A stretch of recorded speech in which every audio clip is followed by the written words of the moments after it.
A continuación, presentaremos un análisis comparado de 8 países y sus interacciones en tanto actores del sistema internacional.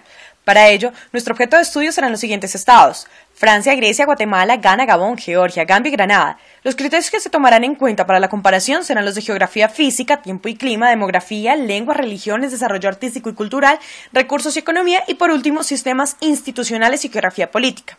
En esa medida, el objetivo central de esta investigación será plantear la hipótesis que permitan explicar el posicionamiento de cada uno de los países nombrados frente a los demás, enfocándonos en una situación coyuntural que recoja los factores que influyen en la situación actual de cada estado. Utilizaremos entonces el ranking del Banco Mundial sobre Desarrollo Económico, donde el Producto Interno Bruto nos muestra que Francia encabeza la lista, seguida por Grecia, Guatemala, Ghana, Gabón, Georgia, Gambia y en último lugar Granada. Por ende, nos preguntamos, ¿por qué Francia se encuentra en el primer puesto de este ranking? ¿Por qué Grecia en el segundo y así sucesivamente? ¿Qué factores determinan dicha distribución y qué problemática coyuntural propia de cada país actúa como epítome de la tenencia o no de riqueza? Así pues, la metodología utilizada será la siguiente. Primero, se explicarán las problemáticas coyunturales de cada país y segundo, agruparemos los criterios comparativos en 3 grandes grupos basándonos en las teorías que no funcionan: geografía, cultura e ignorancia del libro de Acemoglu y Robinson. ¿Por qué fracasan los países? La situación coyuntural que seleccionamos por cada país es la siguiente. En Francia, se está apostando por un desarrollo exponencial de la ciencia, la innovación y la industria, mediante proyectos como Quaero para convertirse en la competencia de Google, y VHG, con el que se pondrán en marcha vehículos de diésel y electricidad. En Grecia, la crisis financiera ocasionada por el incremento disparado de la deuda externa, lo que llevó a solicitar un paquete de ayudas de más de 750 millones de euros al Fondo Monetario Internacional para evitar la suspensión de pago. En Guatemala, la inseguridad social, que según estudios de Fundesa, Fundación para el Desarrollo de Guatemala, le representan un costo anual de aproximadamente 9.8 mil millones de dólares, lo que corresponde a un 11.3% del PIB. En Ghana, los problemas de salubridad, desplazamiento y pobreza a causa de la explotación aurífera de la compañía norteamericana Newmont.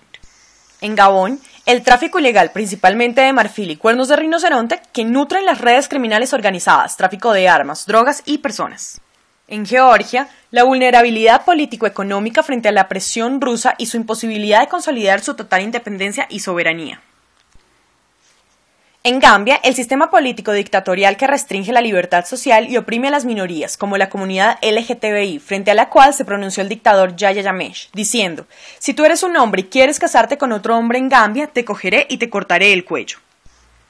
Y en Granada, la imposibilidad de recuperarse de los estragos del huracán Iván, que en 2004 destruyó un 85% de su infraestructura y los cultivos de su principal producto de exportación, la nuez moscada. Mirando estos datos concretos de demografía, resulta evidente que Francia tiene una situación más próspera y unas tasas de expectativa de vida y alfabetización mucho más favorables que los demás países. Por el contrario, Gambia y Gabón solo encabezan rankings de mortalidad infantil y analfabetismo adulto. No obstante, analizaremos si, como plantean Acemoglu y Robinson, ni la geografía, ni la cultura, ni la ignorancia son factores determinantes para explicar la inequidad en nuestros 8 países en materia de desarrollo. Para empezar, la geografía. Ghana, Granada, Gabón, Guatemala y Gambia se encuentran en una zona tropical ecuatorial y Francia, Georgia y Grecia se localizan en una latitud templada estacional. Sin embargo, dicha condición no desfavorece a los países americanos y africanos en ninguna medida, pues por el contrario, los hace acreedores de recursos naturales y de biodiversidad propios del trópico, como por ejemplo la abundancia de especies animales y vegetales de las que Francia y Grecia y Georgia carecen, la tenencia de plantas y animales exóticos y de diamantes como en Gabón y Ghana, frutos tropicales y nuez moscada como en Guatemala y Granada. Podría favorecer la apertura de canales comerciales. Sin embargo, la distribución desigual de la tecnología de los medios industriales ha impedido que en los países subdesarrollados de África, América y el Caribe se saque provecho de sus plantaciones y sobre todo de sus recursos minerales.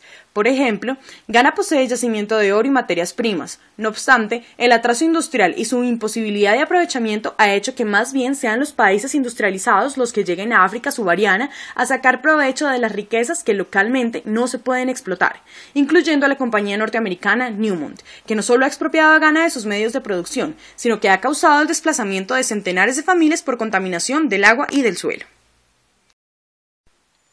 Incluso si se objetara que por cuestiones ambientales es casi imposible explotar simultáneamente recursos, Francia ha alcanzado buenos niveles de tecnología que logran el aprovechamiento de recursos sin causar impactos negativos, por ejemplo, el fracking. En el caso griego, la crisis económica conlleva una política de austeridad que ha retrasado la industria y la economía. En el trópico, por ejemplo, en África, se dan enfermedades y plagas como la malaria y fiebre amarilla.